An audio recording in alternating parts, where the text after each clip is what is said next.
Bien, Sara nos va a hablar, ella trabaja en una empresa que se llama Ecoherencia y nos va a hablar de ejemplos de técnicas de explotación mineras erróneas y soluciones efectivas. Exacto. Bueno, buenas tardes. Soy Sara, como ha dicho, trabajo en Ecoherencia, pero también formo parte del grupo de restauración geomorfológica de la Universidad Complutense de Madrid. Lo digo porque estos ejemplos que voy a explicar los hicimos en el marco de colaboración con este grupo. Entonces, la primer caso que voy a explicar es una cantera en Guadalajara, en Somolinos, en un pueblecito muy pequeño, nada de 16 habitantes, y esta cantera el dueño desapareció. Y entonces se ejecutó el aval minero, pero era, como ha dicho antes Javier, muy pequeño. Se hizo lo mejor que se pudo, pero esta restauración no funcionó. Era la típica de plataforma talud y tenía muchísimos problemas. Como veis, tenía unas balsas de lodos y tenía unos problemas de erosión enormes. Tenía unas cárcavas y unos regueros que emitían una cantidad de sedimentos enormes al río Bornova directamente. Entonces, lo que se hizo, en este caso se utilizaron unos fondos de compensación de unos aerogeneradores de una planta eólica que se hizo cercana. Entonces el pueblo decidió que quería invertir ese dinero en restaurar la cantera, porque además es una cantera que usaba un alojamiento rural para ir con los niños. A mí me parecía un poco peligroso porque son balsas mineras de lodos, pero ahí les llevaban a bañarse en barquita. Y bueno, lo que se hizo fue un plan de restauración, que veis el bloque diagrama abajo, en el que se crearon canales que simulaban la red de drenaje natural para que de esa forma se estabilizase el suelo y permitiese a su vez crear el suelo y la vegetación, porque si al final, si tienes esos procesos erosivos tan enormes, no se puede implantar la vegetación y mucho menos el resto de la biodiversidad. Se ejecutó en dos fases. La primera, que veis allí arriba a la derecha, una esquinita de 1 hectárea, porque no había más dinero en ese momento, en 2011. Y luego ya en 2013 se pudo ejecutar el resto de la cantera. Los colores que veis no se ven muy bien porque justo en unas zonas se había echado estiércol y en otras no. Ahí se gastaron como 80.000 euros en restaurar toda la cantera y dio para lo que dio. Actualmente, pásamela por favor, pues veis aquí imágenes comparativas. La de arriba a la izquierda era así el estado que estaba restaurada, en teoría. Luego la de abajo con el primer diseño y luego ya unos años después que ya había crecido la vegetación. Eso sin ningún tipo de intervención, nada más que abonado de estiércol.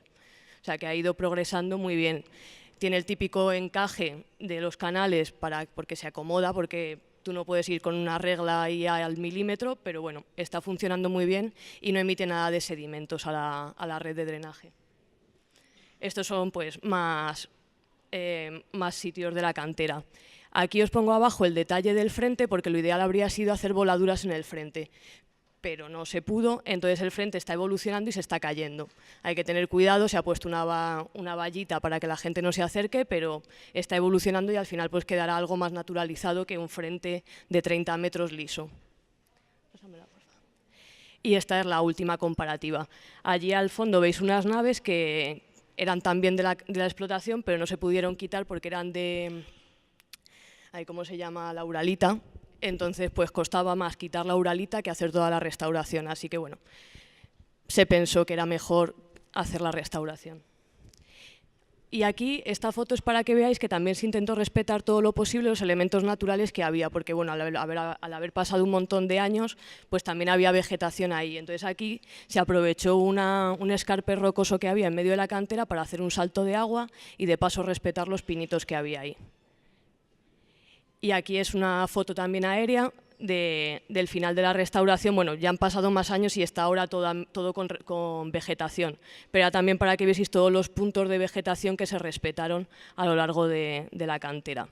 Y la esquina de arriba, como llevaba ya un par de años más, pues ya se ve mucho más revegetada. Y el segundo caso es una mina en el Alto Tajo, en Poveda de la Sierra.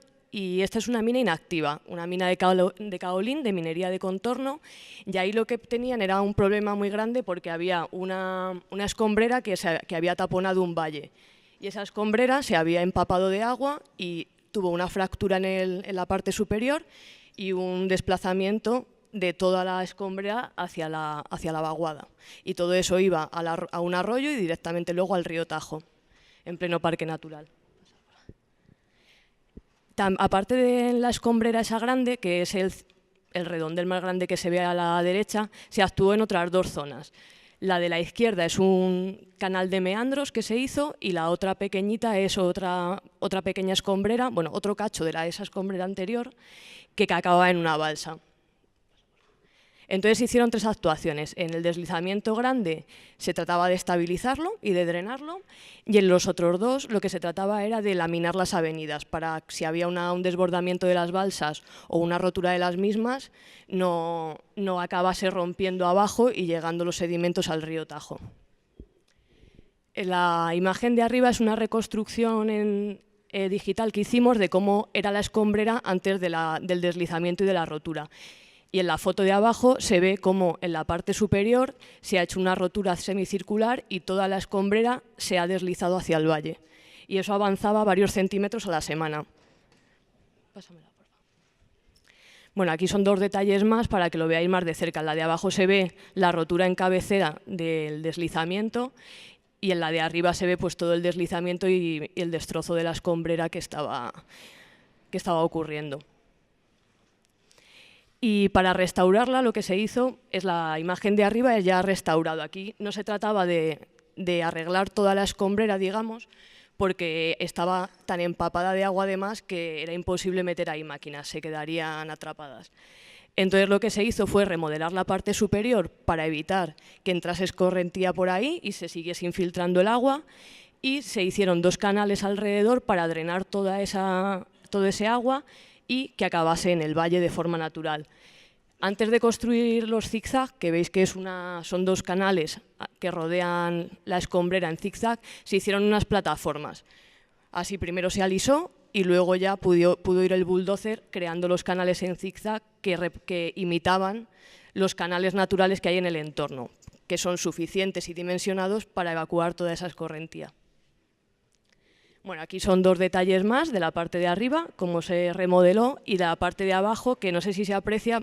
Yo en la foto en el ordenador sí que veía el canal porque había llovido y justo se marcaba el zigzag en la foto de abajo, pero creo que no se ve. Sí. Bueno, esto es que como las fotos son lo más impresionante, es la comparativa del antes abajo y el después arriba. Y la verdad es que está funcionando muy bien, no se ha movido la escombrera, se ha estabilizado y está funcionando fenomenal, y esto fue en el año 2014 y desde entonces no se ha movido. Y de hecho la parte central pues ya se está un poco más naturalizando también, y es porque se va secando. Ahora pasamos a la segunda parte de la escombrera, que como digo, lo que trataba de evitar es que la balsa que está aguas abajo de esa escombrera se desbordase o reventase, ocasionando problemas aguas abajo.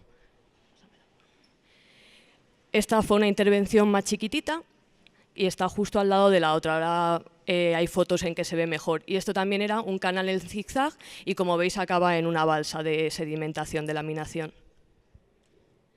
Y aquí se ven las 2 juntas. Vale, sí, me parece. Pasa. Y ahora vamos a la tercera, que es el circulito marcado más a la izquierda, que es un tren de meandros. Que este tren de meandros lo que queríamos hacer era, la balsa que veis más abajo, más a la derecha, se desbordaba eventualmente. Y entonces al desbordarse corría el peligro de reventar o de emitir todos los sedimentos. Repito mucho la emisión de sedimentos, pero es que es el problema principal o uno de los principales problemas que hay allí en el parque natural, porque tienen unos desniveles muy grandes, porque es todo minería de contorno en ladera y unas pendientes muy acusadas, y encima va directamente al río en pleno parque natural. Y aquí veis 3 imágenes de cómo se construyeron los meandros.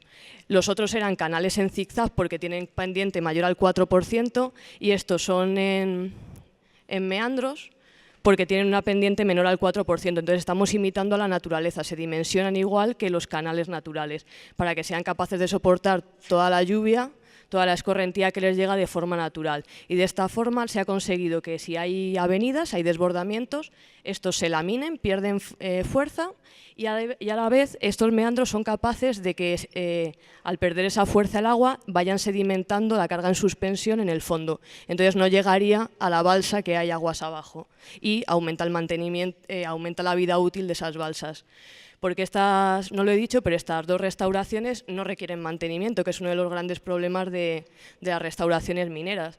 Esto se autogestiona, a lo mejor estás el primer año o los 2 primeros años tienes que tener una balsa pequeña de sedimentación al final del diseño, pero una vez que pasan esos 2 años y el diseño se estabiliza, permanece así estable y sin que tú hagas nada, y permite que se desarrolle el suelo y se desarrolle la vegetación y el resto de plantas, animales que puedan llegar. Y nada más, muchas gracias.